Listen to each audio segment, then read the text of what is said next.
नमस्कार, motivation channel के platform पर आपका स्वागत है। तो हम यूपी पीसीएस के क्वेश्चंस को डिस्कस कर रहे थे। इसके अलावा यह आपके बीपीएससी, आरओ और जीआईसी, एलटी ग्रेड, इन सब में जिसमें भी सामान्य अध्ययन के क्वेश्चन पूछे जाते हैं उनके लिए यह आपका ये सीरीज़ आपके लिए महत्वपूर्ण होगी परीक्षा की दृष्टि से, लिहाज से। तो क्वेश्चन की तरफ बढ़ते हैं। क्वेश्चन नंबर पहला, आज का हमारा पहला क्वेश्चन है, गुर्जर प्रतिहार मतलब ये जो वंश है इनको उनके संस्थापक के साथ मैच कराना है। तो गुर्जर प्रतिहार वंश का संस्थापक कौन था? तो वो थे नागभट्ट प्रथम। तो पहले का दूसरा, तो ये तो आपका ऑप्शन यही मिल गया, ऑप्शन खा इज द राइट। फिर भी हम देखते हैं, राष्ट्रकूट का संस्थापक दंतेदुर्ग, चौहान के वसुदेव और परमार के थे कृष्णराज। तो ऑप्शन खा is the right answer. Question number 2 पर चलते हैं। चंद्रगुप्त द्वितीय के नवरत्नों में निम्नलिखित में से कौन सा सुमेलित नहीं है? वर रुचि, व्याकरणचार्य, घट कर्पण, राजनीतिज्ञता, संपू, वास्तुशास्त्री, वारामिहिर, जादूगर। तो यह गलत है। जादूगर कौन था? बेताल। तो हमें नहीं बताना है, तो ऑप्शन घ is the right answer. Question number 3 पे चलते हैं। मालवा के राजा भोज के द्वारा लिखित श्रृंगार प्रकाश नाटक से किसके बारे में पता चलता है? चंद्रगुप्त मौर्य, चंद्रगुप्त प्रथम, चंद्रगुप्त द्वितीय, इनमें से कोई नहीं। तो मालवा के राजा भोज के द्वारा लिखित जो नाटक है श्रृंगार प्रकाश, उसके जरिए चंद्रगुप्त विक्रमादित्य के बारे में पता चलता है। विक्रमादित्य किसकी उपाधि थी? चंद्रगुप्त द्वितीय की, अर्थात ऑप्शन ग is the right answer. Question number 4 पे चलते हैं। कालिदास निम्न में से किस धर्म के अनुयायी थे? वैष्णव, शैव, जैन, बौद्ध। तो इसका राइट आंसर है ऑप्शन ख, कालिदास शैव धर्म के अनुयायी थे। खजुराहो में स्थित कंदरिया महादेव मंदिर का निर्माण करवाया था? विद्याधर, लक्ष्मीकर्ण, लक्ष्मण सेन, परमार्दिदेव। तो खजुराहो में जो स्थित कंदरिया महादेव मंदिर था उसका निर्माण विद्याधर ने पूर्ण करवाया था। आगे बढ़ते हैं क्वेश्चन नंबर 6 पर। चौहानों की प्रारंभिक राजधानी निम्न में से कौन थी? अनहिलवाड़ा, अजमेर, शाकंभरी, पाटलिपुत्र। तो चौहानों की राजधानी अजमेर भी थी, बट इसमें प्रारंभिक राजधानी पूछ रहा है, जिसका सही आंसर होगा ऑप्शन ग, शाकंभरी। इसका दूसरा नाम था सांभर। क्वेश्चन नंबर 7 पे चलते हैं। निम्नलिखित पुस्तकों के रचयिताओं में कौन सा सही सुमेलित नहीं है, यानी कि गलत दिया है? जयानक भट्ट पृथ्वीराज विजय, भरत मुनि संगीत शास्त्र, बाण भट्ट चंडी शतक, वाल्मीकि चंपू रामायण। तो इसमें दो गलत हो गए हैं, ठीक है। भरत मुनि का है नाट्य शास्त्र इन्होंने लिखा था, संगीत शास्त्र नहीं लिखा था। और चंपू रामायण को किसने लिखा था? राजा भोज ने लिखा था। तो इसमें दो गलत हो गए हैं, ठीक है। ऑप्शन ख भी गलत है, ऑप्शन घ भी गलत है। आगे डिस्कस करते हैं। क्वेश्चन नंबर 8, निम्नलिखित में से कौन सही सुमेलित नहीं है, अर्थात गलत सुमेलित किया गया है? तो ऑप्शन है कन्नौज, यानी कि जो ये राज्य थे इनके पुराने नाम से जोड़ा गया। कन्नौज का प्राचीन नाम महोदय श्री, जैजाम भुक्ति का प्राचीन नाम बुंदेलखंड, तबर हिंद का भटिंडा आज वर्तमान में नाम है, प्राचीन में उसका नाम तबर हिंद था। तो ये तीनों ही सही दिए हैं, तो इसमें गलत बताना है, सही सुमेलित नहीं है। तो इनमें से कोई नहीं, ऑप्शन घ। क्वेश्चन नंबर 9 पे चलते हैं। महमूद गजनबी के द्वारा सोमनाथ के मंदिर पर आक्रमण किया गया 1024 से 25 के बीच। तो उस समय वहाँ का शासक कौन था? जयसिंह सिद्धराज, भीम प्रथम, कुमारपाल प्रथम, मूलराज। इसका राइट आंसर है ऑप्शन ख, भीम प्रथम। क्वेश्चन नंबर 10, उच्च पुरापाषाण काल में सबसे पहले शैलाश्रय मतलब गुफाओं में रहना प्रारंभ किया गया, और इसके प्रमाण मिलते हैं भीमबेटका से। तो इस स्थान की खोज किसने की थी? H D. Sankalia, V S. Wakadkar, Robert Bruce Foote, इनमें से कोई नहीं। इसका राइट आंसर है ऑप्शन ख, बी.एस. वाकड़कर। क्वेश्चन नंबर 11, निम्नलिखित सिंधु घाटी सभ्यता स्थल दिए हुए हैं, ये है उनसे संबंधित नदियों से मिलान करें, अर्थात वो जिन नदियों के किनारे स्थित थे। तो घग्गर, रंगोई, सतलज, भोगवा, ये सारी नदियाँ हैं और ये है सिंधु घाटी सभ्यता। सबसे पहले हम भोगवा को मिला लेते हैं। भोगवा क्या है? लोथल। ठीक, भोगवा नदी है जो कि लोथल इसी नदी के किनारे स्थित था, यानी कि चौथे का पहला। तो इसमें भी है, इसमें भी है, इसमें भी है। फिर हम आगे बढ़ते हैं। घग्गर नदी, तो घग्गर नदी किससे था? पहला वाला कालीबंगा। ठीक है, तो पहले का दूसरा। तो ये ऑप्शन, ये भी कट गया, अब ये भी कट गया। अब इसमें देखना है रंगोई। रंगोई किस नदी के किनारे है? मतलब नदी के किनारे सभ्यता कौन सी थी? कौन सा स्थल था? बनावली। तो इसका राइट आंसर हुआ बी का 4। तो दिस इज, तो ये भी गलत। तो ऑप्शन का हमें सही जवाब हुआ 2, 4, 3, 1। तो घग्गर का कालीबंगा, रंगोई का बनावली और सतलज का रोपड़। रोपड़ जो है सतलज नदी के किनारे है और भोगवा नदी के किनारे लोथल। तो इसका राइट आंसर है ऑप्शन ग। अब नेक्स्ट क्वेश्चन चलते हैं। क्वेश्चन नंबर 12, निम्नलिखित में सुमेलित नहीं है। धौलावीरा, यहाँ पे स्थल लिखे हैं सिंधु घाटी सभ्यता के और यहाँ पे उनके खोजकर्ता, और हमें बताना है कौन सा सही सुमेलित नहीं है। तो धौलावीरा के आर.एस. बिष्ट, चनहुदड़ो के माइके, लोथल के एस.आर. राव और कालीबंगा के आर.एस. बिष्ट। तो इसमें सुमेलित नहीं है तो वो है ऑप्शन घ। कालीबंगा के आर.एस. बिष्ट ना होकर के अमलानंद घोष थे। ठीक, नेक्स्ट क्वेश्चन चलते हैं। क्वेश्चन नंबर 13, शतपथ ब्राह्मण में उत्तर वैदिक काल में रत्नियों की संख्या बताई गई है।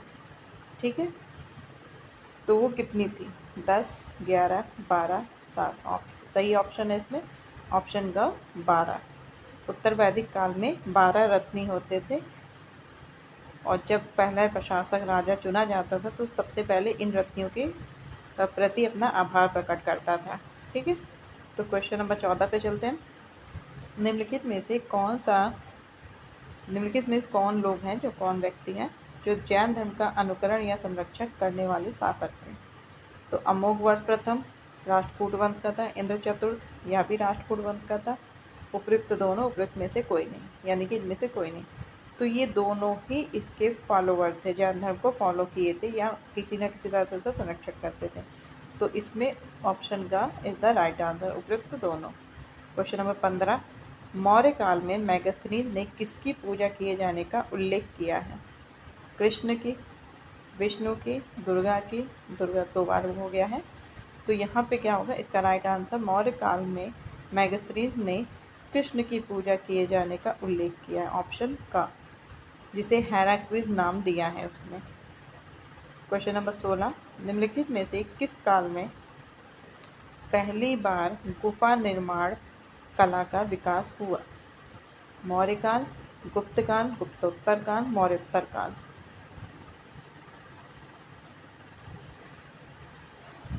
तो पहली बार गुफा निर्माण का कला का विकास हुआ था तो वह मौर्य काल में हुआ था। ठीक है, क्वेश्चन ऑप्शन का is the right answer. Question number 17 पे चलते हैं।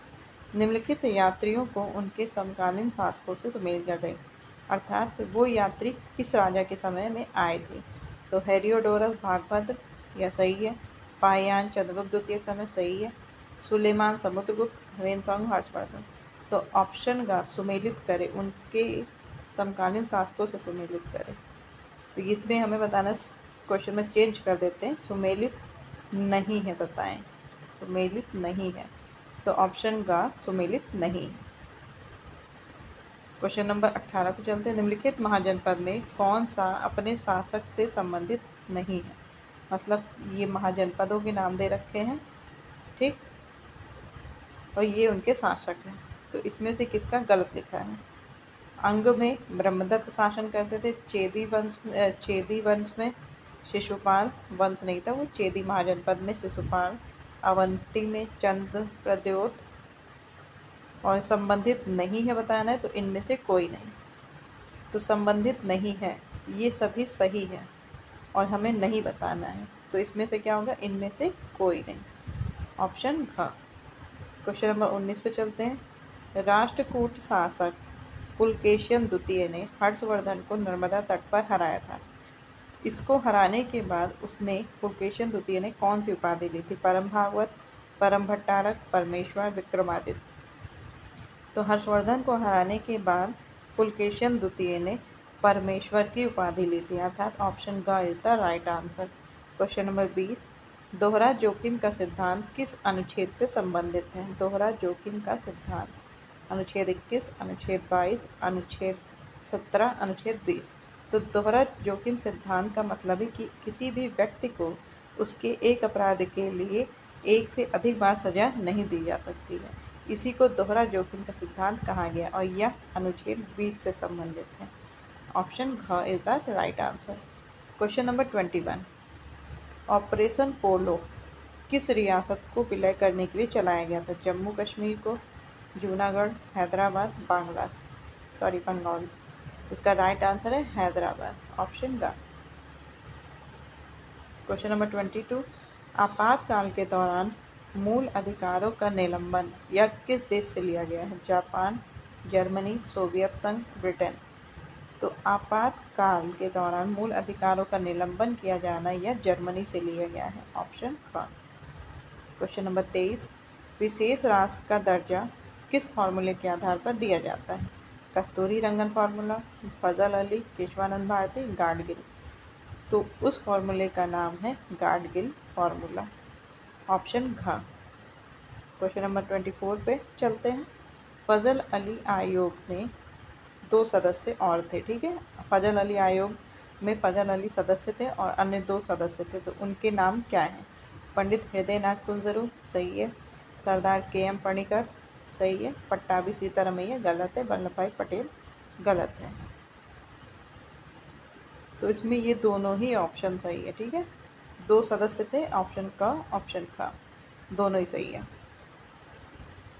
क्वेश्चन नंबर 25 पे चलते हैं। धर आयोग ने जिसके अध्यक्ष थे S.K. धर, इन्होंने किस आधार पर राज्य के पुनर्गठन की सिफारिश की थी?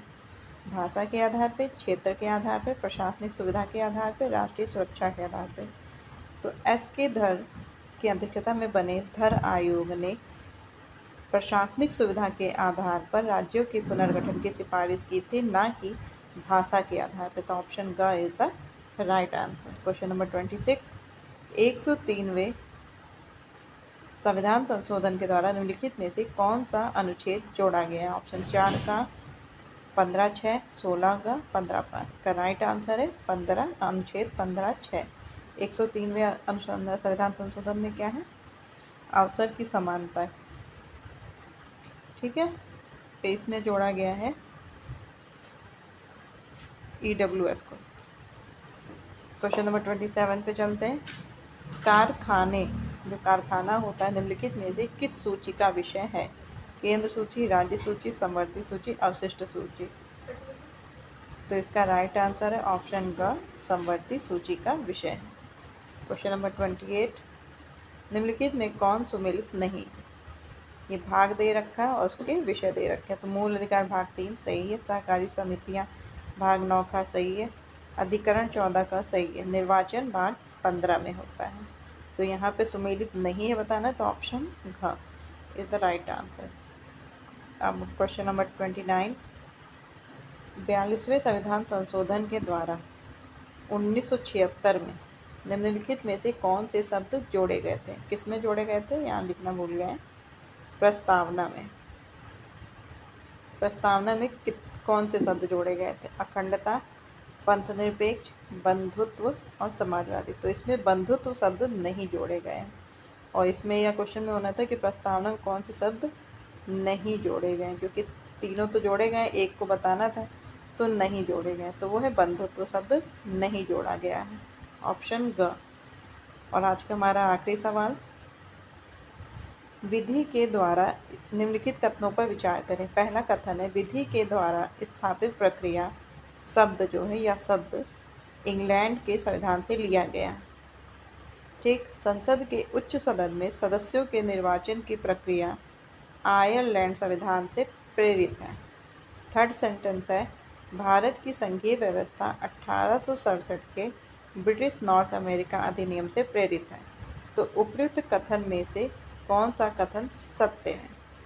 हमें सत्य कथन बताना है। तो पहला कथन है, विधि के द्वारा स्थापित प्रक्रिया या शब्द इंग्लैंड के संविधान से लिया गया, जो कि गलत है। यह शब्द जापान से लिया गया है, इंग्लैंड से नहीं। तो पहला आपका गलत है, तो पहले को हम हटा देते हैं, ऑप्शन का हट गया हमारा। ठीक, अब 3 ऑप्शन अभी बचे हैं। तो संसद के उच्च सदन में सदस्यों के निर्वाचन की प्रक्रिया आयरलैंड के संविधान से प्रेरित है। तो ये गलत है, आयरलैंड के संविधान से नहीं बल्कि दक्षिण अफ्रीका के संविधान से प्रेरित है। उच्च सदन अर्थात राज्यसभा, तो यह भी गलत है। तो अब दूसरा भी कट गया और बचा आपका आखिरी ऑप्शन ख is the right answer. Option ख इज द राइट आंसर। तो ऑप्शन ख क्या है?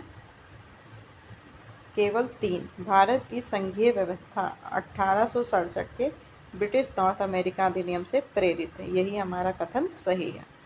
तो आज के डिस्कशन में बस इतना ही। मिलते हैं हम नेक्स्ट वीडियो में। Thanks for watching. नमस्कार।